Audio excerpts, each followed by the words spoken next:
Today's guest is Mike Agranoff. Mike's been with the Folk Project for years and years, and I'd like him to tell you a little bit about the amount. Project. I said since it was the Folk Project. Why don't you tell us about your early days then?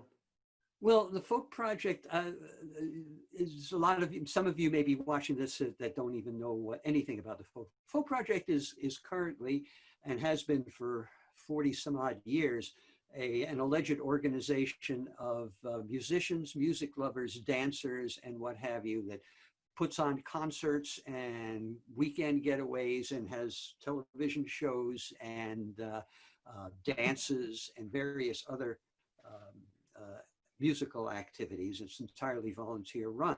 And it came out of an earlier organization that started in the late 60s into the mid 70s called Project 21.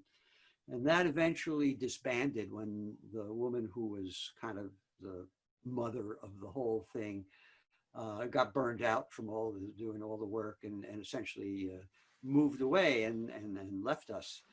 So the rest of us who were left decided we wanted to continue this. So we actually turned it into a real organization with some structure and designated tasks for different people that weren't dependent upon a single person. And that was called Folk Project. Project 21 started a coffee house in 1975. And I attended the opening night of that coffee house on my 30th birthday, July 25th, 1975. And 2 years later, there wasn't a Project 21 anymore. And I was the guy in charge of the coffee house. And ever since then, after going through 3 name changes and 6 or 7 changes of venue, it became what it is today, the Troubadour Acoustic Concert Series, and I do the booking for that for the Folk Project.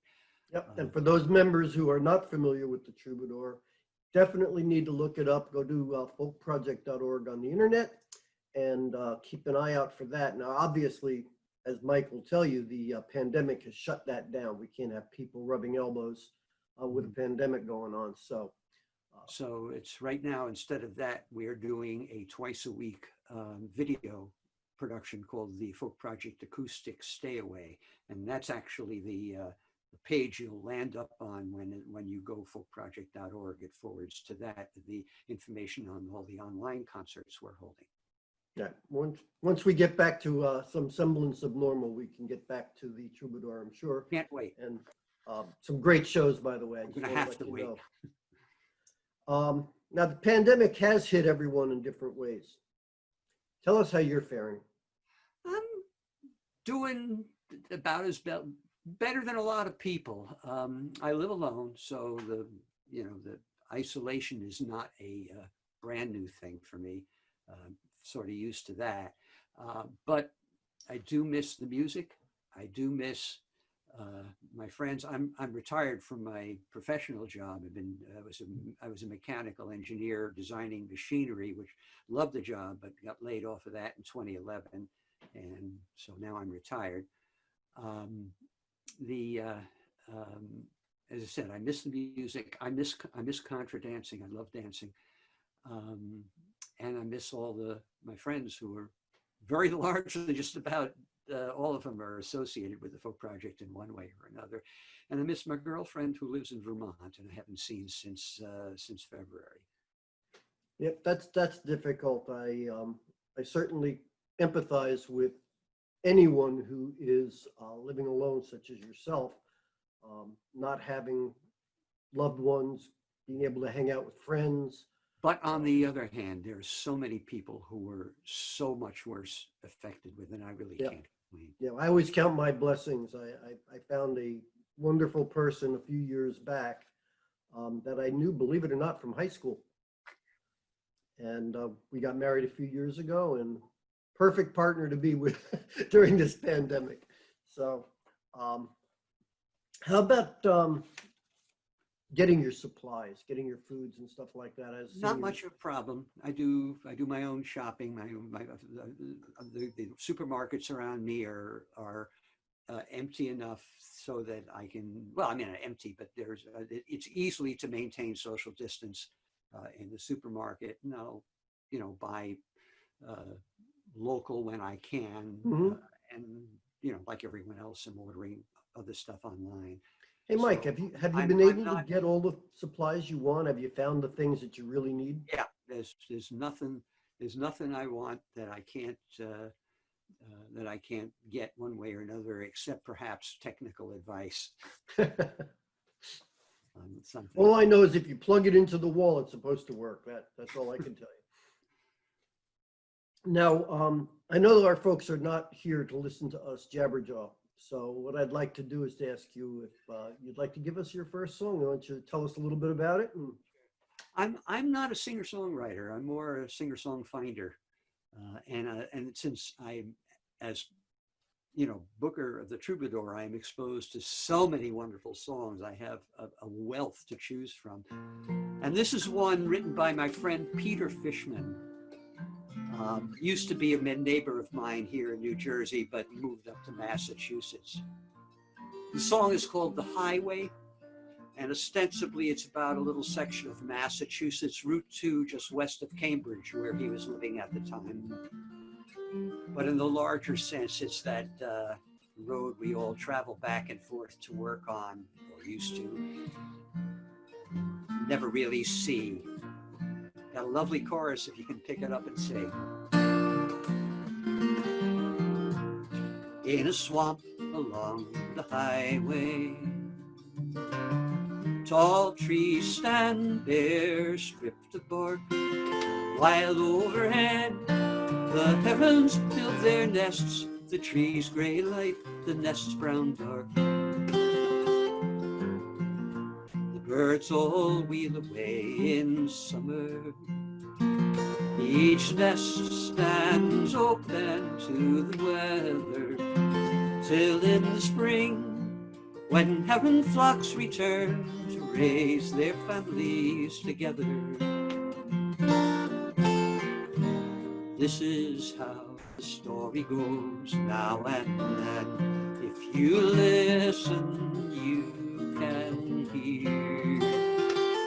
We may meet again, who knows where or when, with the turning of the year. We may meet again, who knows where or when, with the turning of the year.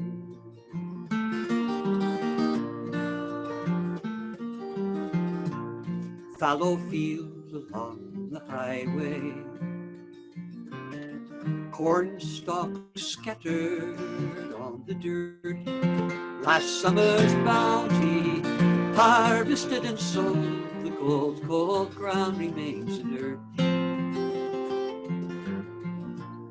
Till in spring, when sun shines longer, the earth responds to warmer weather. The stalks decay, the plowman makes his way, mixing the stalks and soil together. This is how the story goes now and then. If you listen, you can hear. We may meet again, who knows where or when, with the turning of the year.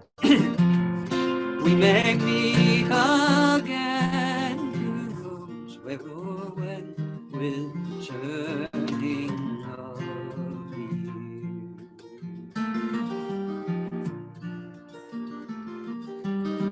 year. Cycle of seasons, tempest and time, effects of planetary motion around the sun. The bluest blue moon still tugs the tides around the ocean. drivers all along the highway, mostly on their way to work. They're weaving in and out across the lanes, this one polite, that one a jerk. Most like me work in some building, completely cut off from the weather. And at day's end, we barrel round the bend, all forward bound together. This is how the story goes now and then. If you listen, you can hear. We may meet again, who knows where or when, with the turning of the year. We may meet again, who knows where or when, with the turning of the year.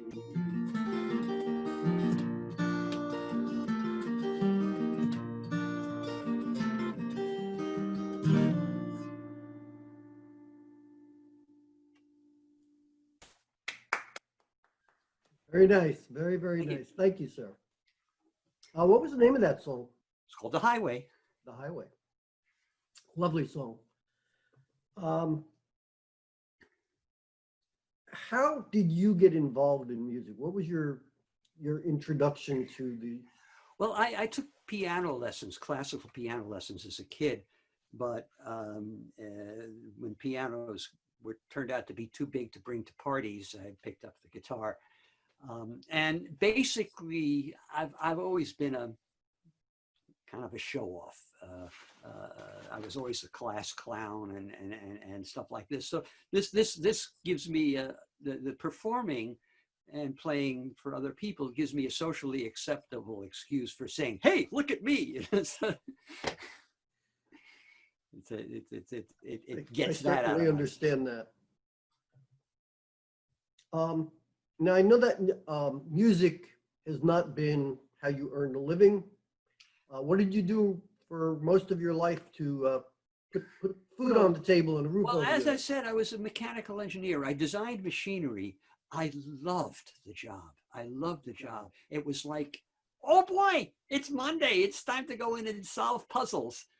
And it's like I just dive into it and trying to get something to, you know, for most of my career, I was designing packaging machinery for a small privately owned company in the food and medical packaging machines. And it was trying to pick up this product and put it in here in this orientation and stuff like that, and make sure that it does it every time and doesn't take people's fingers off and stuff like that. If you ever watched the cable TV show How It's Made, I mean, I was the guy that designed that kind of machinery, and I loved it. It was this wonderful challenge. You come in Monday and solve puzzles all day. So it sounds like game. you probably have at least one favorite band or favorite group or favorite singer. Who would that be? My current favorite performing artist is Susan Werner. Just hands down. And my favorite all-time performing artist was Stan Rogers. Okay. Now, thinking back to your work in music, if you had an ability, now this is any artist, living or dead, I don't care who it is, if you could work with or open for or be in a show with a particular artist, who do you think you'd choose? Well, I once was on stage with Pete Seeger, and that was pretty cool. But I think Utah Phillips, because he was such a great storyteller, and I'm a storyteller as well. It's really hard to pick my favorite, but those two come to mind. How about TV? Do you watch a lot of TV? Well, very little broadcaster cable these days. There's almost nothing on that's worth watching, but I actually spend more time than I would really like in front of the tube, either on Netflix and Amazon Prime, or also YouTube, um, just mostly to mindless unwinding. But my tendencies, my proclivities are towards documentaries, both historical and also technical, history of the steam engine or stuff like that. Yeah, Again, yeah. the engineer in me. And um, there's a series these days that I'm watching a lot of called Vsauce. That V-Sauce. All sorts of really, really interesting technical, mathematical, and philosophical. Actually, they're not old. Some of them are current British Yeah. shows. I was in. I had a trial subscription to Acorn, and I found that I liked the concept of a lot of them, but the execution didn't make me want to spend money Well, on them. we found a couple of gems within I'll talk to you after the broadcast. So you can absolutely. But we found there is a lot of dross out there. Finding those gems can be difficult. Okay, I think we've talked enough. Why don't we do another song? Why don't you give us another one of your songs? Okay, we're gonna have to pause for a minute because I do this one sitting down, so we'll have to readjust cameras. All righty. All right. This is an English concertina, an instrument that I never had any particular desire to own or play or learn until one day I was presented with the bargain I couldn't turn down. And so I found myself in possession of this black and silver white elephant here. And okay, this is interesting. How does it work? 48 anonymous buttons, not even black and white. We've got a scale in here someplace.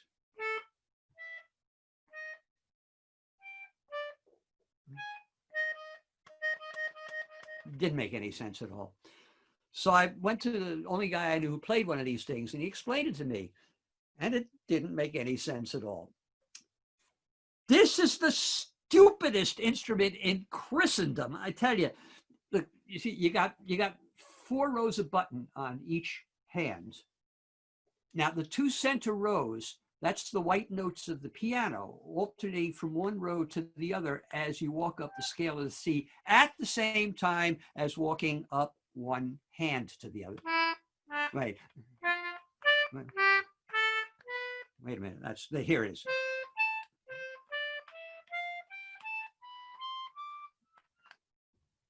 How foolish of me not to have seen. It's just insane. Which leads to complications. The first of which you realize the first time you pick the thing up and discover that no matter how hard you try, you can't see both hands at once. And looking at one hand doesn't do any good because half the notes are on the other hand. So it immediately becomes a totally non-visual instrument. The whole visual cortex of your brain goes on vacation to Hawaii, which results in the famous concertina player blank stare.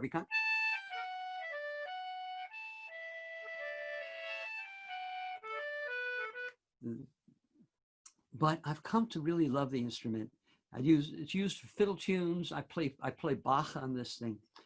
And it's also a great song accompaniment, and it's perfect accompaniment for this next song. This is a song written by Grant Bainham, an Englishman.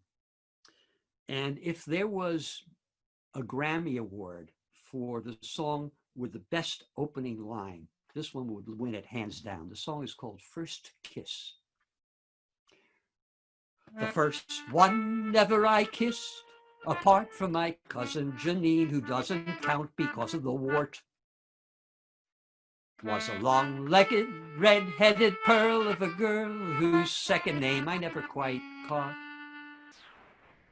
She was as old as Eve in her eyes and wise in the ways of men. When Rebecca was 11 and I was a tongue-tied four-eyed twit of 10. Her folks had a cozy summer cottage, Coleman stove and proper privy in a shed. We had a ramshackle cabin with a camp bed and a bucket with a curtain round instead. They had a tricked-out Vanagon. We had a clapped-out Chevy van back when Rebecca was 11 and I was a no-account, no-nothing nipper of 10. Ever since then, oh, ever since then, it's never been the same and it will never be again as when Rebecca was 11 and I was 10. Rebecca in the willow, in the hollow by the river, in the long hot summer of the best year ever, and ever and ever. Amen. Alan said he'd seen down Rebecca's shirt, he said, and what he said he'd seen looked sort of flat. I told Rebecca I didn't care a heck of a lot for things like that, and Alan is a brat. She sort of smiled, like they shouldn't, like they do, although I didn't know they shouldn't do then. When Rebecca was 11 and I was a new and clueless clown of 10. Follow me down, and we'll climb the pussy willow in the hollow by the shallow river turning. So she climbed, and I followed, and I looked up the leg of her shorts, which at least shows I was learning. We sat in the willow in the hollow by the shallow of the river where the minnow dodged the pike. And Rebecca put her two tanned arms behind her head and said, "Go on then. You can kiss me if you like." And the golden down on the brown of her skin, and the moon white star on the point of her chin, and the eucalyptal taste of sin for the first time.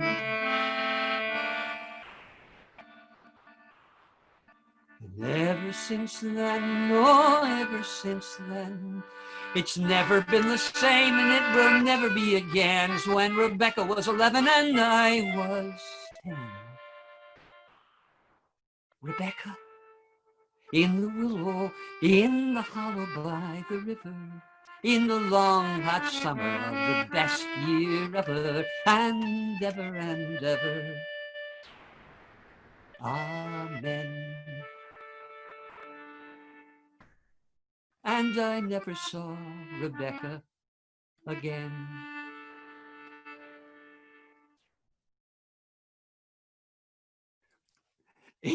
Isn't that a delicious little It's song? wonderful. I love that. It didn't happen to me, but I was there. I can still feel it. Ooh. You just got the muse inside my brain running now. I'm saying, "Oh, I could write something like that." Oh, that's a great song. Thank English you very much. concertina. I know that for many people, they love to hear themselves talk. They love giving advice. They love making sure that you know that they know how to solve every problem in the world. And whether we ask for it or not, they're going to give us some kind of advice. Now, what's the best advice you've ever gotten? The best advice I ever got. He prompted me with this question before this interview, so I had time to think about it. The best advice I ever got was from a fellow by the name of Bob McNally, who was a luthier. I shared a house with him for about a year and a half in, I think in 1976 or thereabouts. And before I moved in, he told me, if you have a problem that I'm doing something that bothers you, tell me, talk to me, let's get it out and let's find out, let's see what we could do to solve it. That was one of the best pieces of advice I've ever heard. I don't give it to other people, but I take it from other people. I take, I listen to what people say. I probably should tell people to because I sometimes annoy people, but it made our cohabitation so utterly bumpless. Correct. So that I've remembered that all my life. Great advice. That's truly great advice. I think the best advice I was ever given happened when I was in my early in my working career, and well, I shouldn't say early. It's probably in my middle age area, 35, 40, in that area. A friend of mine who I had met through the internet in its early days told me that when you're applying for a new job, when you're going for something, and you want to go for something that's not going to bore you. So you don't want to know it by heart. You don't want to have said, I know everything about this. What more can I learn? You want to try to go for a job that's maybe a little bit out of your comfort zone. Go for a job that's a little bit difficult. And this is advice I took very seriously from him. And I found it to be amazing in getting ahead in the world, because most companies, most people, if you're going to work for someone, they're going to teach you what they want you to do, and they're going to teach you how they want it done. If you already know, chances are you've learned bad habits, or at least that person will interpret some of the actions as bad habits. Or you don't do it the way they would want it done. Exactly. So that was great advice I got from him, and I took it forward over the next 20 years of work, and it did well for me. Good. When you come up with new music, what's it like? What's your creative process like? Well, again, since I'm not that much of a writer, I do write some stuff, but most of what I do is gleaned, and so I wait until I hear something that really grabs me, and I said, okay, that's what I want to do. Let's see if I could put my own stamp on it.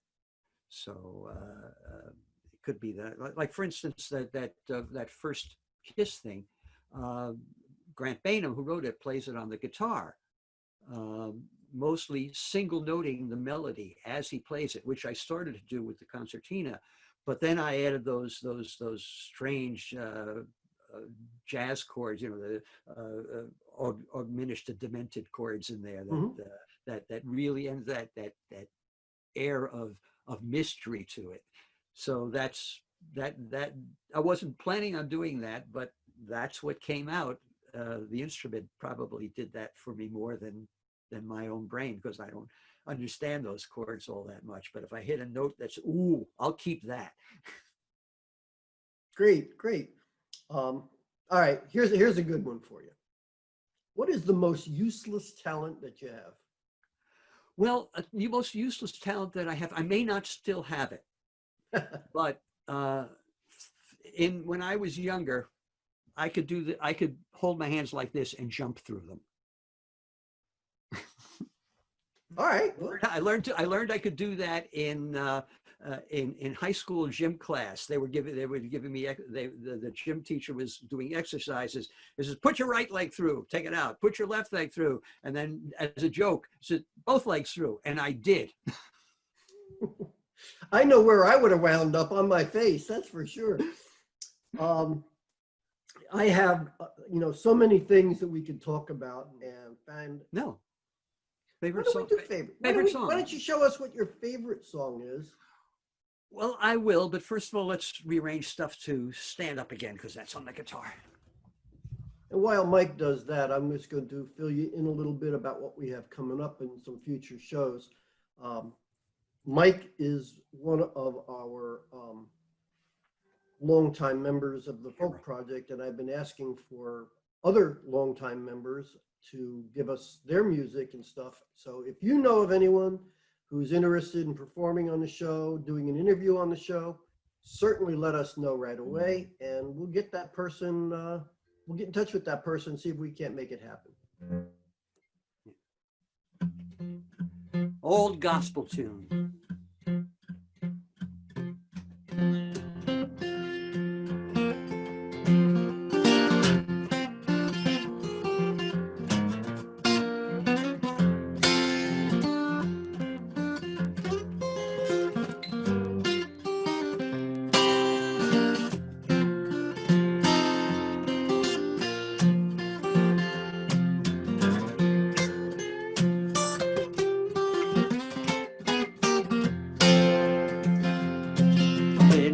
Every day as I travel on my way to the city far beyond the sky. And there's not a doubt time's running out and the harvest is a drawing nigh. I need a little time to gather in the grain before I leave the world behind. Yes, and I'm ready when you call me, Lord. Won't you give me just a little more time? It's give me just a little more time, Lord. Give me just a little more time. So many precious souls are lost in sin, many may be left behind. And I've got a lot of things I need to do before I leave the world behind. Yes, and I'm ready when you call me, Lord, but give me just a little more time.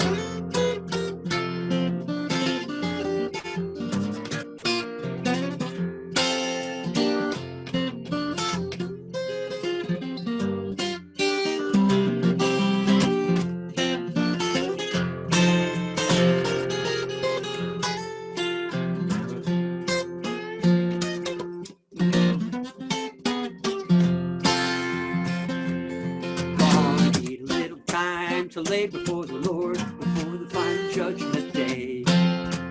Need a little time, preach His holy word to the sinner man along life's way. Every moment that I have to tarry here below, try to make my lamp to shine. You know that I'm ready when you call me, Lord. Won't you give me just a little more time? And just give me just a little more time, sweet God. Won't you give me just a little more time? So many precious souls are lost in sin, many may be left behind. And I've got a lot of things I need to do before I leave the world behind. Yes, and I'm ready when you call me, Lord, but give me just a little more time. It's give me just a little more time, Lord. Give me just a little more. So many precious souls are lost in sin, many, many, many may be left behind. And I've got a lot of things I need to do before I leave the world behind. Yes, and I'm ready when you call me, Lord, but give me just a little time. Tell you I'm ready when you call me, Lord. Won't you give me just a little more time?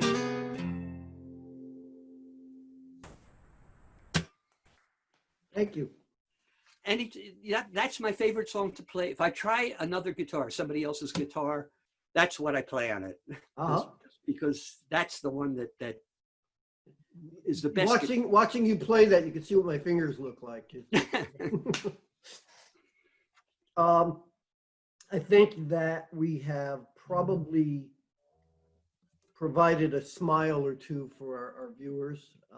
I think that some of the stories that we've shared between the two of us are probably things that a lot of the viewers also have similar tales to tell.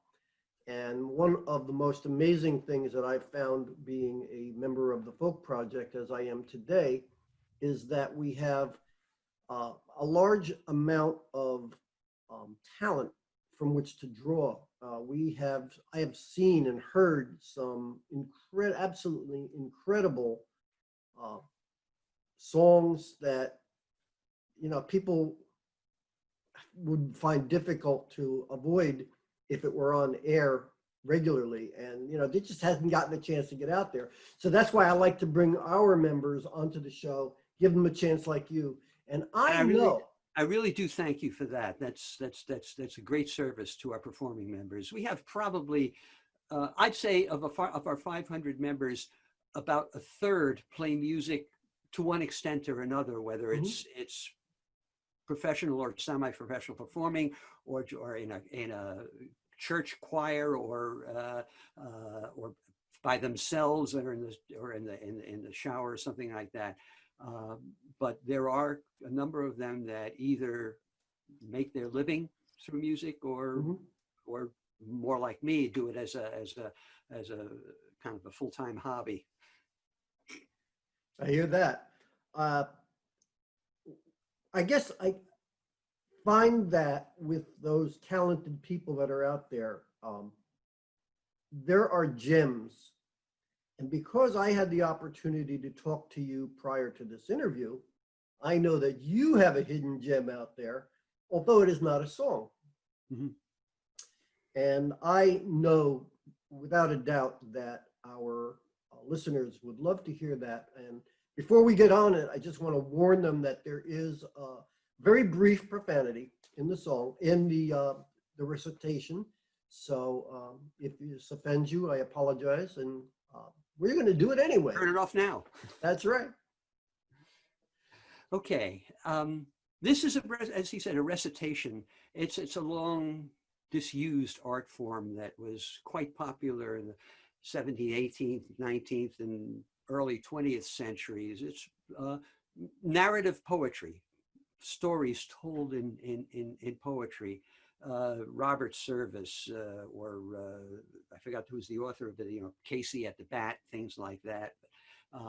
That's fallen out of favor much, and it's gotten kind of a dorky reputation, but in good hands, it can be gripping. And this, I hope, is for you. This is a story about the radio, about that period of time in the late 60s, freeform radio.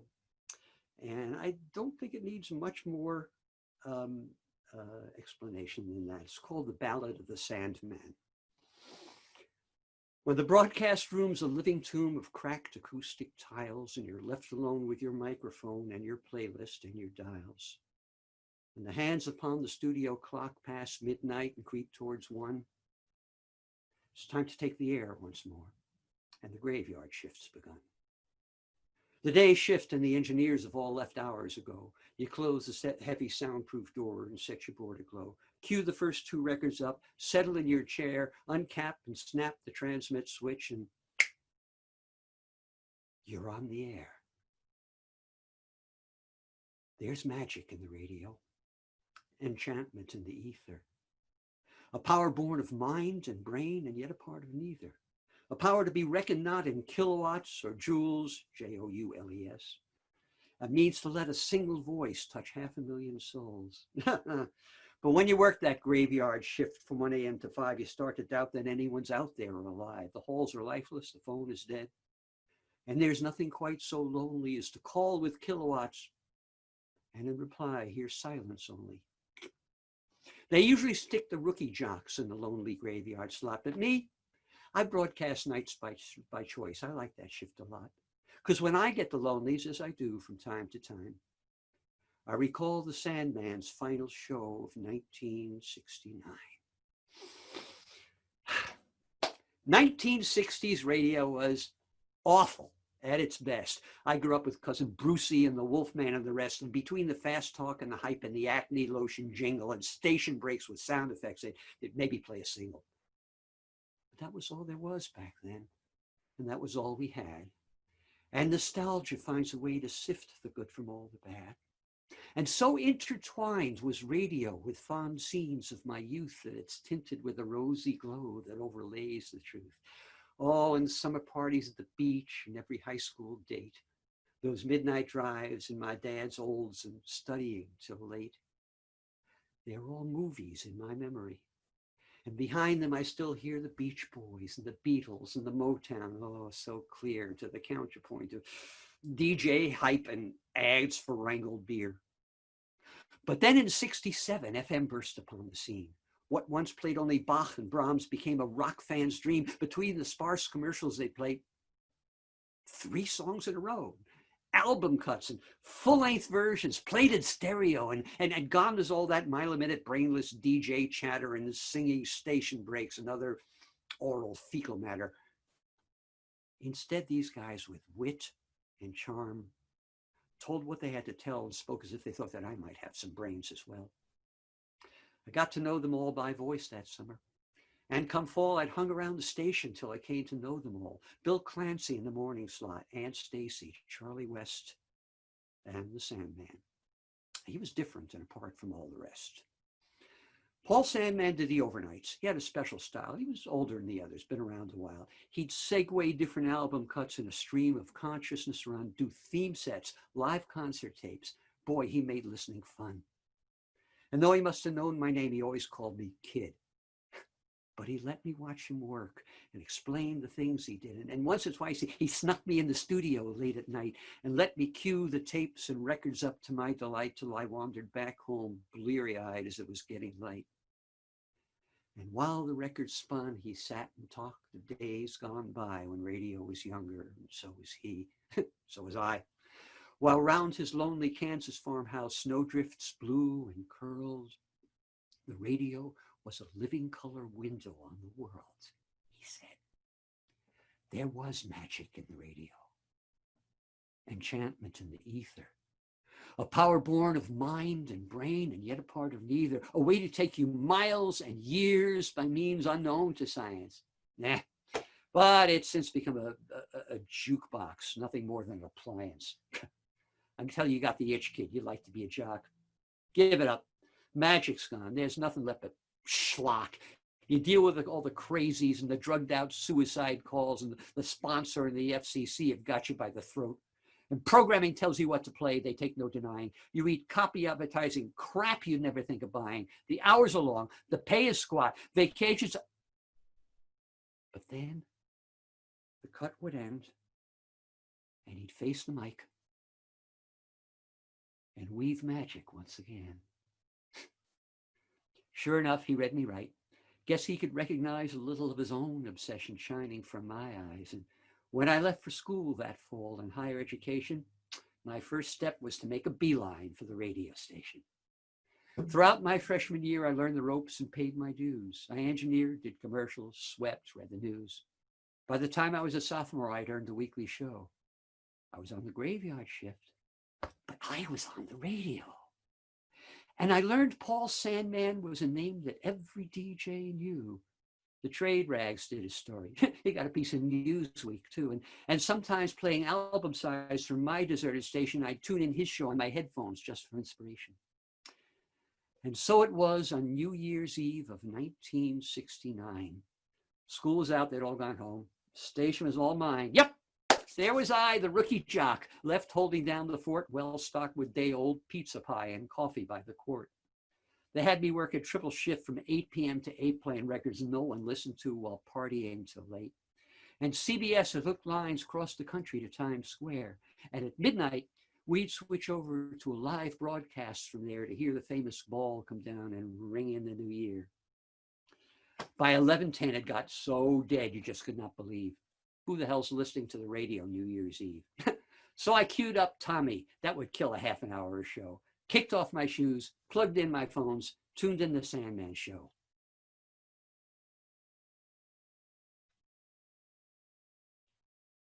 Something's different. Something's wrong. I knew right off the bat. He's playing straight top 40. His voice is sounding flat. There's dead air between his cuts. His spots all run too long. Inside of 15 minutes, I knew something there was wrong. I let him start a record and dialed up his private line. He answered with his call letters, and I replied with mine. Oh, hiya, kid. Hey, tell me, ain't you got a better way to spend your New Year's Eve with some busted-down DJ? Well, heck no, I'm on the air myself. I got lots of time, and I listen to your show because it's better far than mine. But tell me, Sandman, what's with you? Is everything all right? It seems to me if you're somewhat off your stride tonight. Everything is not all right, he answered with a frown. The Arbitron reports came out, and our ratings have gone down. And Harry Stein in programming is determined that the way to get the ratings back on top is dictate what I play. So here I sit with list in hand that says at 10:15 I should play the Righteous Brothers, followed by the Cream, and then a public service spot, and then some Moby Grape. They don't need a DJ. They can put this crap on tape. It's December 31st. The year is coming to an end, and with it ends a decade.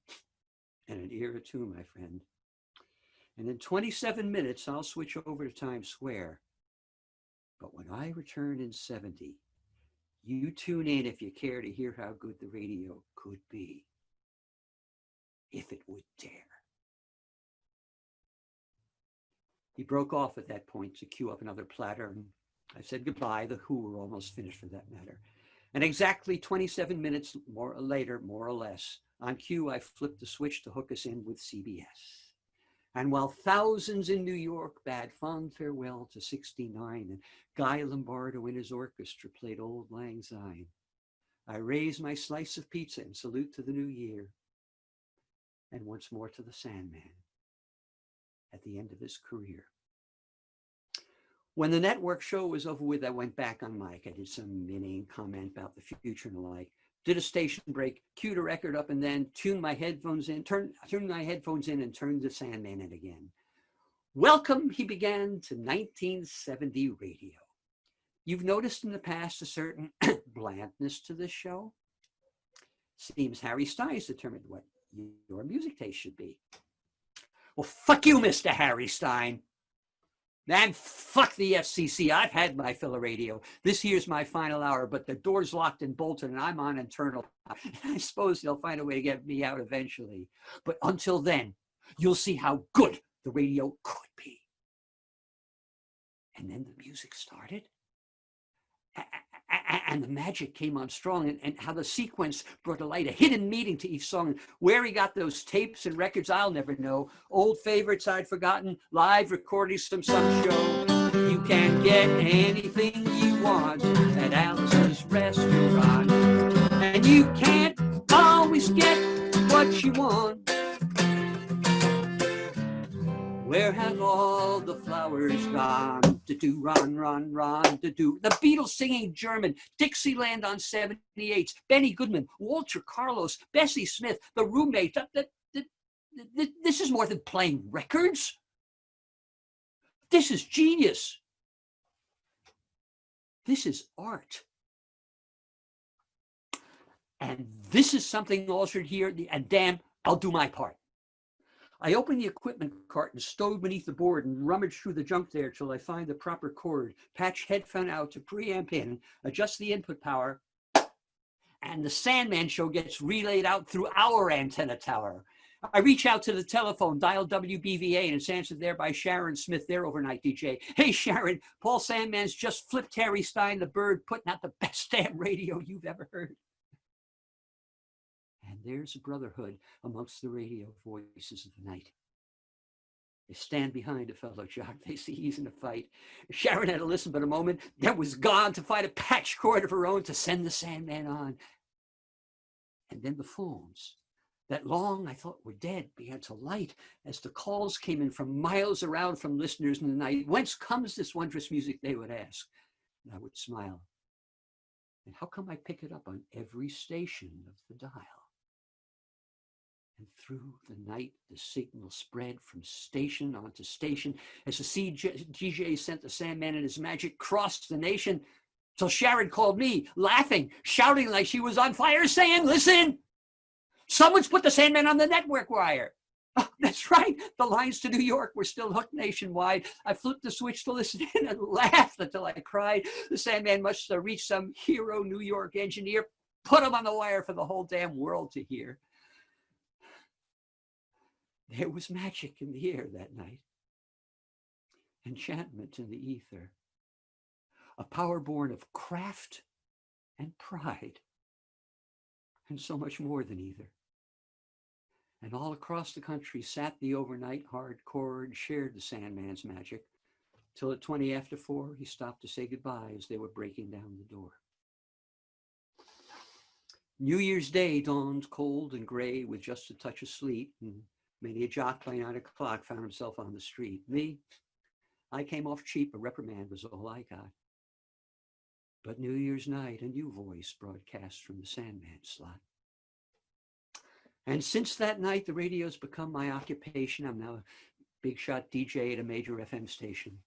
But when the hours start to drag and the night's going slow, I cue up an album side, crank up my headphone stereo, and tune into the Sandman, now on satellite radio. And when the broadcast room's a living tomb of cracked acoustic tiles, and you're left alone with your microphone and your playlist and your dials, though the airwaves seem a graveyard of lifeless whitened bone, there's always someone listening in, and you're really not alone. I can't say anything about it. That's perfect. I'm just absolutely perfect. Thank you. For those of us who grew up during the heyday of FM radio, the stations, the disc jockeys, as you said, there were people with incredible intelligence and charm, and they would tell us stories. Musical taste. Yeah, and they would tell us Broader stories about than the just artists. the top 40. Yeah, it wasn't top 40. It was the heart. Well, of it was top 40 plus. Yeah, and it depended on the DJ. Some of it wasn't, some of it was, but there were some brilliant people. Pete Fornatale, Jonathan Schwartz. Who was the other one on WNEW? Scott Muni. Not he wasn't the one. Yeah, but I was the one I was thinking of. Anyway, Idiot's Delight. Oh well. But really the biggest one that was my model for the Ballad of the Sandman was a DJ who's still on WPRB on Sunday nights, a guy by the name of John Weingart. His program is music you can't hear on the radio. Out of Princeton. I know a lot of these disc jockeys have gone on to satellite radio, as you said. Others we've lost, and it's a sad thing to know that that wonderful era has passed, and the kids that are out there today just don't have a clue as to how good radio could be. And how much of it is dependent upon the personality of the guy presenting it, not only his musical taste, but the way he presents, his knowledge of the stuff behind the music and so on. Pete Fornatale was one who just knew just about every one of those rock stars and folk stars personally. There's a incredible story. How Pete Fornatale actually discovered Ballad of the Sandman through a strange set of circumstances. But when he did, he had me come into the studio and do an interview and record that.